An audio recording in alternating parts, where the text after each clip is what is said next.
ఎవరి మీద కూడా ఏ చర్య తీసుకోవట్లేదు. హాస్టల్లో వాటర్ ఫెసిలిటీస్, బాత్రూమ్ ఫెసిలిటీస్ ఏమీ లేవు అసలు. ఆఖరికి విద్యార్థులు రోడ్డు మీద పడుకోవాల్సిన కర్మ కూడా వచ్చింది. కాబట్టి ప్రభుత్వం దీని మీద చర్య తీసుకోవాలి. మనకి మన స్కూల్స్లో కానీ హాస్టల్స్లో కానీ ఏ సౌకర్యాలు లేవు. వాటర్ ఫెసిలిటీస్ లేవు, బాత్రూమ్స్ లేవు, ప్లే గ్రౌండ్ లేదు, తలుపులు లేవు, ఏమీ లేవు. కాబట్టి ప్రభుత్వం దీని మీద గట్టి చర్య తీసుకోవాలి.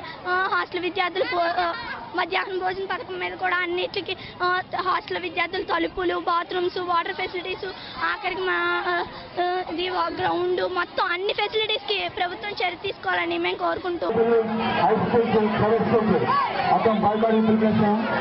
కాబట్టి ఇప్పుడు అధికారులు స్పందించుకోవడానికి ప్రయత్నిస్తా ఉన్నాం.